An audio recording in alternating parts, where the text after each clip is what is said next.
कभी न कभी ऐसा जरूर हुआ होगा कि आपका स्टॉप लॉस हिट हुआ और ठीक उसी पल मार्केट पलटकर आपके सोचे हुए डायरेक्शन में चला गया। फ्रस्ट्रेटिंग है ना? लेकिन ये सिर्फ बुरी किस्मत नहीं है, ये एक सोचा समझा खेल है और आज हम इसी खेल के पीछे की ताकतों को समझने वाले हैं। तो चलिए इस छिपे हुए खेल की परतों को एक एक करके खोलते हैं।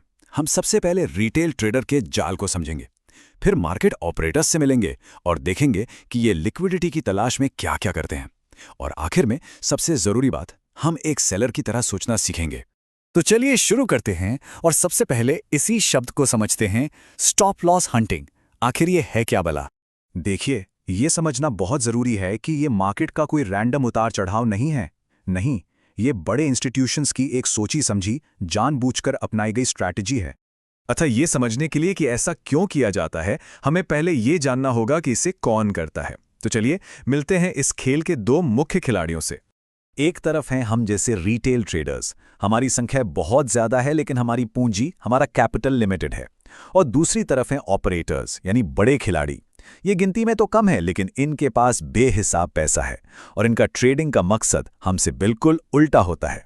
तो अब आता है सबसे बड़ा सवाल, ये इतने पावरफुल ऑपरेटर्स हम जैसे रिटेल ट्रेडर्स के स्टॉप लॉस को ही निशाना क्यों बनाते हैं? इस पूरी स्ट्रैटेजी के पीछे तीन मुख्य मकसद छिपे हैं। पहला, लिक्विडिटी पैदा करना, दूसरा, वॉलेटिलिटी बनाना, और तीसरा, जाहिर है, इन दोनों का इस्तेमाल करके मोटा मुनाफा कमाना। इसको ऐसे समझिए, अगर किसी बड़े ऑपरेटर को लाखों करोड़ों का माल बेचना है तो उसी वक्त कोई खरीदने वाला भी तो चाहिए, है ना? रिटेल ट्रेडर्स के जो स्टॉप लॉस ऑर्डर लगे होते हैं वो असल में उनके लिए रेडीमेड बायर्स बन जाते हैं। तो ये जाल बिछाया कैसे जाता है?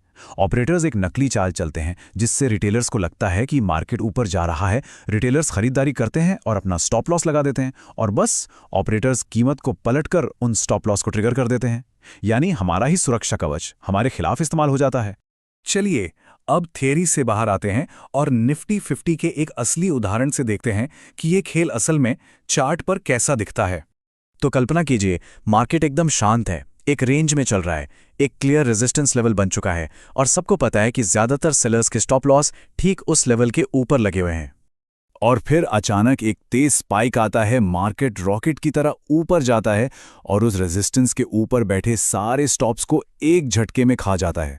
सारे सेलर्स गेम से बाहर। लेकिन यहीं पे असली पहेली शुरू होती है। अगर मार्केट को सच में ऊपर ही जाना था तो उन सारे स्टॉप्स को हिट करने के बाद वो फौरन नीचे क्यों गिर गया? तो यहां छिपा है असली मकसद। लक्ष्य सिर्फ स्टॉप्स हिट करना नहीं था, उस तेज उछाल ने मार्केट में जबरदस्त वोलेटिलिटी पैदा कर दी, जिससे ऑप्शंस के प्रीमियम आसमान छूने लगे। और ऑपरेटर्स, जो कि ऑप्शन सेलर्स होते हैं, उनके लिए ये ऊंची कीमत पर बेचने का एक सुनहरा मौका था। और अब खेल का दूसरा हिस्सा। ऑपरेटर्स जानबूझकर चार्ट पर एक बेरिश पैटर्न बनाते हैं। इसे देखकर रिटेल ट्रेडर्स की एक नई फौज आती है और वो भी अपने स्टॉप लॉस ठीक उसी जगह लगा देते हैं जहां पहले वाले साफ हुए थे। जाल दोबारा बिछ चुका है। अब ये बात बहुत दिलचस्प है। पहली बार जब मार्केट ऊपर गया तो वहां स्टॉप लॉस का वॉल्यूम कम था, लेकिन दूसरी बार नए सेलर्स के आने से लिक्विडिटी का एक बहुत बड़ा पूल बन गया था। इस बार उनके पास एक असली दमदार ब्रेकआउट करने के लिए भरपूर वॉल्यूम मौजूद था। ये सब हमें इस पूरी कहानी के सबसे जरूरी सबक पर लाता है। और वो सबक ये है, एक कामयाब ऑप्शन बायर बनना है तो एक ऑप्शन सेलर की तरह सोचना होगा। इसका मतलब है, सिर्फ चार्ट पैटर्न के पीछे मत भागिए। ये समझने की कोशिश कीजिए कि मार्केट के बड़े खिलाड़ी क्या सोच रहे हैं, उनका मकसद क्या है। तो अगली बार जब अपना स्टॉप लॉस लगाएं तो एक पल रुककर जरूर सोचिएगा कि कहीं कोई इसका शिकार करने की फिराक में तो नहीं बैठा।